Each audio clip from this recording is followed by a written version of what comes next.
सुंदर वन जंगल में कालू कौवा अपनी बेटी टूनी के साथ रहता था।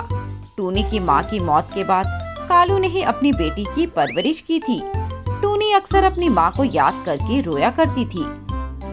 एक दिन जब वह सफाई कर रहे थे तो कालू को एक छलनी मिलती है। बाबा, ये क्या है? यह तो बेटिया तेरी माँ की आटा छलनी है। उसे यह छलनी बहुत पसंद थी।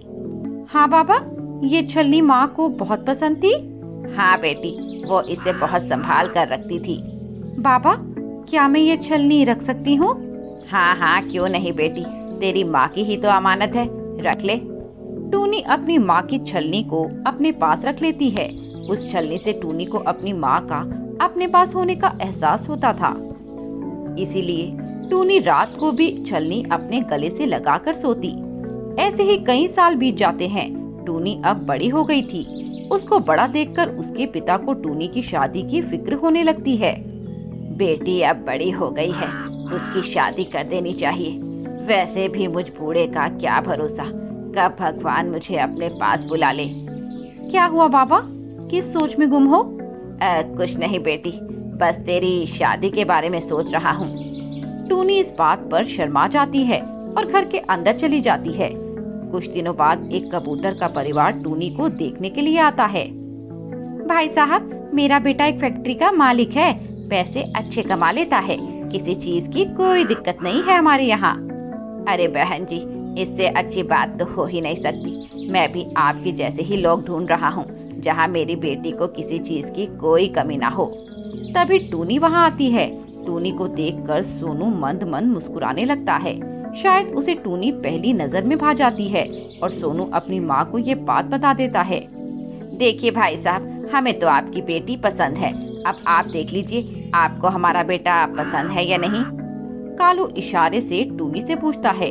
टूनी भी सर हिलाकर हाँ का इशारा करती है। बहन जी, हमें भी आपका लड़का पसंद है। आप बताइए आगे क्या करना है? अगर आपकी कोई मांग हो तो बता दीजिए, ताकि मैं समय रहते पूरी कर सकूं। नहीं नहीं, हमें दहेज नहीं चाहिए। मैं इसके सख्त खिलाफ हूँ। मैं मेरी पत्नी की हर इच्छा पूरी करूँगा, उसका हर शौक पूरा करूँगा। आपको कुछ दहेज देने की जरूरत नहीं। लूसी सोनू की बात सुनकर उसको घूर कर देखती है और कहती है, अरे बेटे, ऐसा नहीं कहते। अगर एक बाप का मन है अपनी बेटी को कुछ देने का तो देने दो ना, तुम्हें क्या दिक्कत? वैसे भी जो भी मिलेगा वो टूनी का ही तो होगा। ऐसे ही अब रिश्ता तय हो जाता है। कुछ दिनों बाद शादी का मुहूर्त निकालकर टूनी और सोनू की शादी भी हो जाती है। टूनी के पिता कालू टूनी को बहुत सामान देते हैं। टूनी सामान के साथ अपनी माँ की छलनी भी अपने साथ लेकर आती है। ऐसे ही कुछ दिन बीत जाते हैं। सब सही से चल रहा था कि एक दिन टीवी में सोनू की फैक्ट्री में आग लगने की खबर आती है। हाय राम, ये तो सोनू की फैक्ट्री है, कहीं मेरे बेटे को कुछ हो ना गया हो। ऐसा मत कहिए माँ जी, सब अच्छा होगा।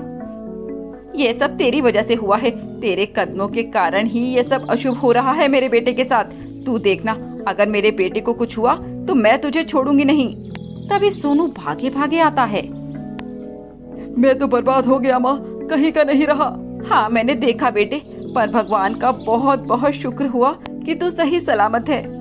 माँ, हम बर्बाद हो गए, हमारे पास कुछ नहीं बचा। बहुत मजदूरों की जान चली गई है। अब उनके परिवार को हमें हर्जाना देना होगा। ये घर और फैक्ट्री सब बेचनी पड़ेगी। टूनी कुछ बोलने की कोशिश करती है कि तभी उसकी सास उससे कहती है, तू तो मनहूस है मनहूस, ये सब तेरी वजह से हुआ है। एक झटके में सोनू अर्श से फर्श पर पहुंच जाता है। उसको अपना घर छोड़कर एक घोंसले में रहना पड़ता है। सोनू को इस बात का बहुत बड़ा सदमा लगा था और वह बीमार होकर खटिया पर पड़ जाता है। उनके दिन बड़े दुख से बीत रहे थे। वहाँ खड़ी क्या कर रही है? कुछ काम ही कर ले, जा आटा मल।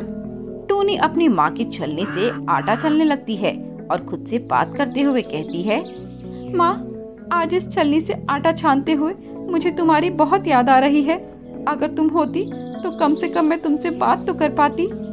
टूनी के आंसू जैसे ही छलनी पर पड़ते हैं, वैसे ही उस छलनी से आटे की जगह सोने के सिक्के निकलने लगते हैं। टूनी ये देखकर दंग रह जाती है और अपने पति और सास को दिखाती है। अरे वाह, छलनी से सोने के सिक्के, अब तो हम मालामाल हो जाएंगे। नहीं माँ जी, हम सबसे पहले सोनू जी का इलाज करवाएंगे और फिर अपने काम की शुरुआत करेंगे।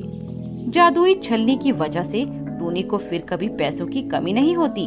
उससे वह अपने पति का अच्छा इलाज भी करवा लेती है और वह अपना कारोबार भी शुरू कर लेते हैं। इसके बाद सब लोग खुशी खुशी रहने लगते हैं। बहुत समय पहले की बात है, दूर किसी जंगल में एक चिड़िया दंपति रहते थे। वे दोनों के पास सब कुछ था, बस एक चीज की कमी थी, वो थी बच्चे की, क्योंकि टूनी माँ नहीं बन सकती थी, जिस कारण वे बहुत दुखी रहते थे। एक दिन टूनी अपने पति सोनू कबूतर से कहती है, सुनिए जी, क्या हम कभी माँ बाप नहीं बन पाएंगे? टूनी रो मत, भगवान के दर पे देर है अंधेर नहीं, आज नहीं तो कल भगवान हमारी झोली खुशियों से भर देगा। पर कब सोनू जी, कब?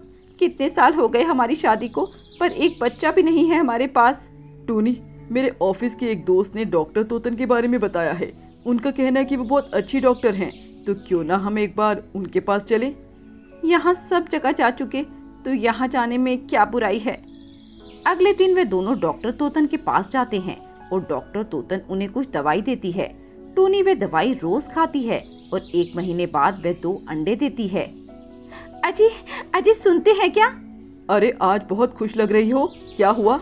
अरे जिस खुशी का इंतजार हम कई सालों से कर रहे थे, वे आज हमारे घर आ गई, ये देखो।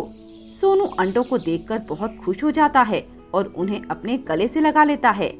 तुम नहीं जानती टूनी, मैं कितना खुश हूँ।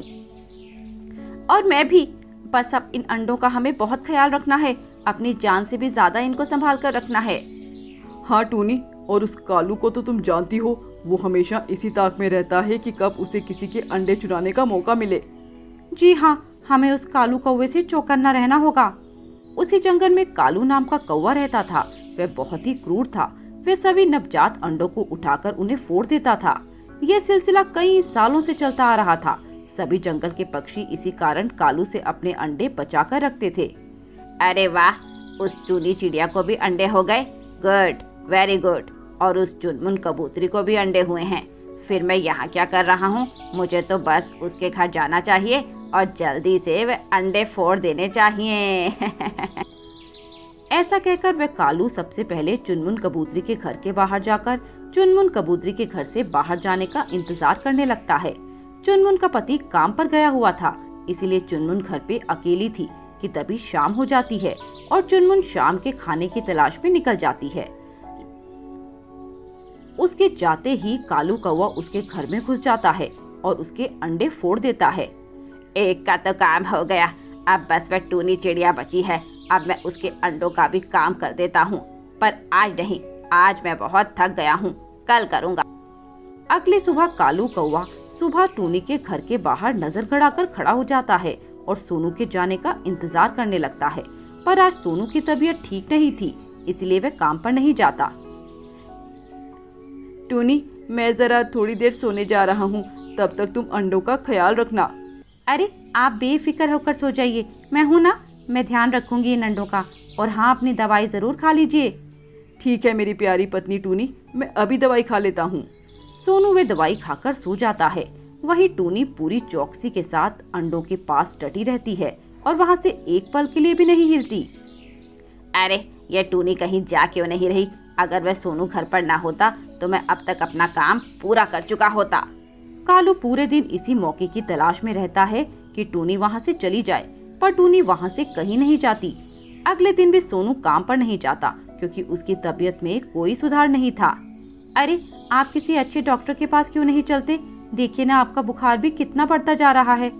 कुछ नहीं है टूनी, तुम खामखा परेशान हो रही हो, हल्का सा बुखार है, ठीक हो जाएगा।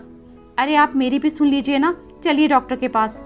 कालू कौवे के इंतजार की हद भी पार हो जाती है और वह आग बबूला हो जाता है। अरे ये लोग जा क्यों नहीं रहे? ऐसे तो मैं मकसद में कामयाब नहीं हो पाऊंगा और वह बच्ची अंडे से बाहर आ जाएंगे। तभी सोनू और टूनी घर से बाहर आते हैं और दरवाजे को बंद करके डॉक्टर के पास चले जाते हैं। उनके जाते ही कालू कौवा उनके घर में घुस जाता है। तभी टूनी को याद आता है कि वह अपना पर्स तो घर में ही भूल आई है। आप यहाँ इस पेड़ पर बैठ जाइए सोनू जी, मैं अभी अपना पर्स लेकर आती हूँ, पैसे तो उसी में है ना। ठीक है टूनी, तुम जाओ, मैं यहीं बैठकर तुम्हारा इंतजार करूंगा। टूनी जैसे ही घर वापस जाती है तो देखती है कि कालू कौवा उसके अंडों के साथ कुछ कर रहा है। तभी टूनी शोर मचा देती है, बचाओ बचाओ, ये कालू कौवा मेरे अंडों के साथ छेड़खानी कर रहा है और ये मेरे अंडों को फोड़ना चाहता है, बचाओ। तो कितना भी चिल्ला ले पर तू मेरा कुछ नहीं बिगाड़ पाएगी, मैं तेरे अंडों को उनकी असली जगह पहुंचा दूंगा। ज्यादा समय न बर्बाद करते हुए कालू कौवा वे सभी अंडे लेकर वहां से भाग जाता है और टूनी भी उसके पीछे पीछे जाती है। कालू कौवे, कृपया करके छोड़ दो मेरे अंडों को, उन्होंने तुम्हारा क्या बिगाड़ा है, अभी तो वे इस दुनिया में भी नहीं आए। कालू कौवे, छोड़ दो मेरे बच्चों को। अब तुम्हें बहुत रोना आ रहा है, पर तुम उस दिन कहाँ थे जब वह कड़कनाथ कबूतर मेरे अंडों को बेरहमी से फोड़ गया था? तब तो तुम लोगों ने मेरा साथ नहीं दिया और मुझे अकेला छोड़ दिया। जब अदालत में उसकी पेशी हुई तो तुम में से किसी भी पक्षी ने मेरे लिए गवाही नहीं दी, जिस कारण वह कड़कनाथ कबूतर बच के चला गया। तब से मैंने ये ठान लिया कि जिस दुख में मैं गुजरा हूँ उसी दुख से तुम सभी लोग गुजरोगे, तुम्हें भी वही दर्द का एहसास करवाऊंगा मैं। हमें माफ कर दो कालू, हमने तुम्हारे साथ गलत किया, पर मेरे अंडों को छोड़ दो। नहीं, यह नहीं हो सकता।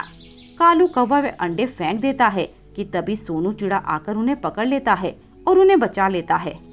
कालू, हम मानते हैं कि हमने तुम्हारे साथ गलत किया, पर तुम जो कर रहे हो क्या वह सही है? वे कालू से माफी मांगते हैं और कालू के अंदर की ममता जाग जाती है और वे पीछे की सभी बातें भूलकर सभी जंगल पक्षियों को माफ कर देता है।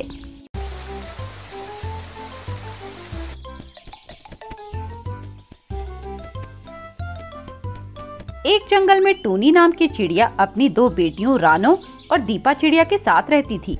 उसके पति सोनू चिड़िया ने उसे छोड़कर किसी कबूतरी से शादी कर ली थी, जिसके बाद से टूनी ही एक पिता और एक माता का फर्ज अदा करती थी।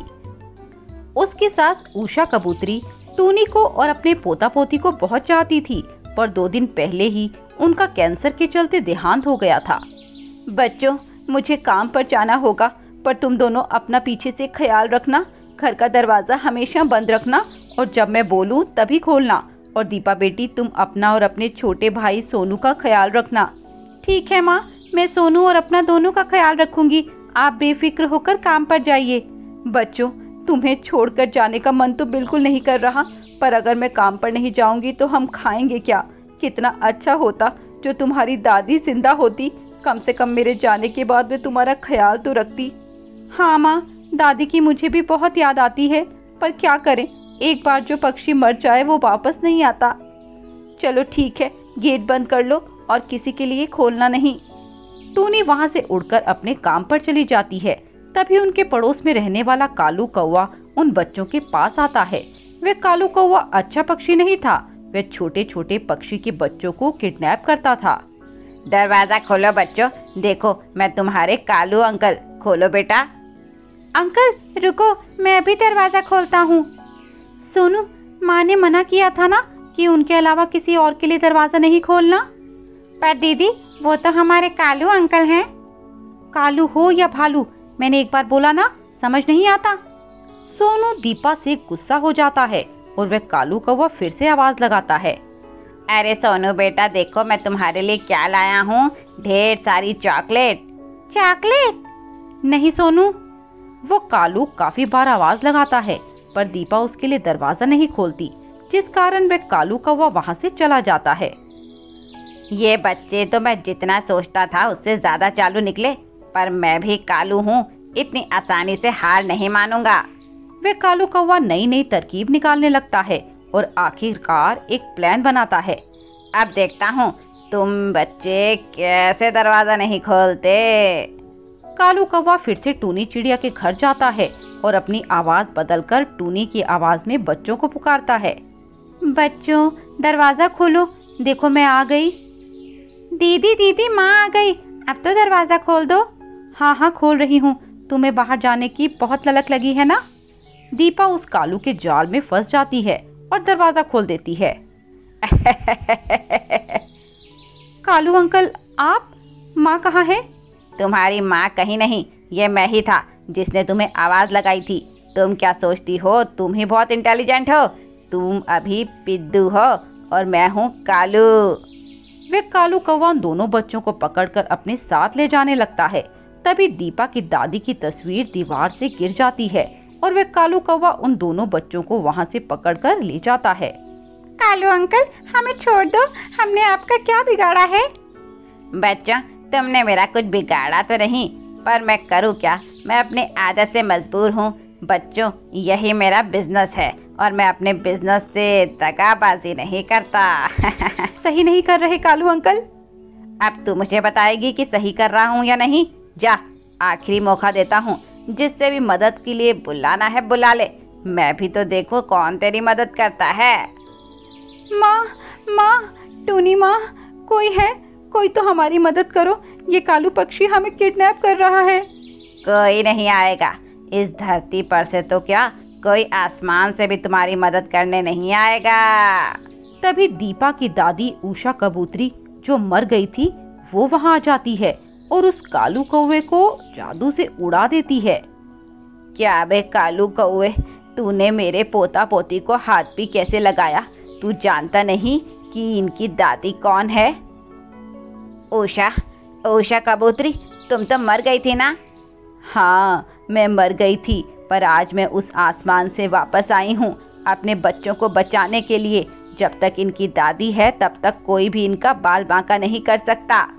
कालू कौवा इसके बाद वहाँ दुम दबाकर भाग जाता है। दादी, आप वापस आ गई? हाँ मेरी बच्ची, मैं वापस आ गई और अब मैं हमेशा तुम्हारे साथ रहूंगी और तुम्हारी रक्षा करूंगी, पर तुम मेरे बारे में अपनी माँ को कुछ मत बताना। ठीक है दादी, हम माँ को कुछ नहीं बताएंगे। इसके बाद उनकी दादी उनका पूरा ख्याल रखती है। टूनी के जाने के बाद वह उनका पूरा ध्यान रखती थी, उनके लिए उनका मनपसंद खाना बनाती, उन्हें नहलाती और उनके साथ खेलती भी, उन्हें पार्क भी घुमाने ले जाती। ऐसे ही उनकी जिंदगी अच्छे से जा रही थी।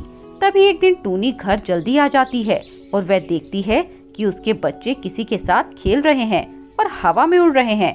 टूनी ये देखकर डर जाती है। बच्चों, तुम हवा में कैसे उड़ रहे हो? माँ, घबराओ मत माँ। दीपा, सच सच बताओ कौन है यहाँ पर और मुझे दिखाई क्यों नहीं दे रहा? बोलो। बच्चों, अब हमारी पोल खुल गई है, अब हम टूनी से झूठ नहीं बोल सकते, हमें उसे सच सच बताना होगा। पर बच्चों, ये सच बताने के बाद मुझे यहाँ से हमेशा के लिए जाना होगा। पर दादी। नहीं बच्चों, अब वैसे भी मेरे जाने का समय आ गया है। इसके बाद उषा अपने रूप में आ जाती है और टूनी को दिखाई देने लगती है। टूनी उसे देखकर चौंक जाती है। माँ जी, आप? हाँ बहू, ये मैं हूँ।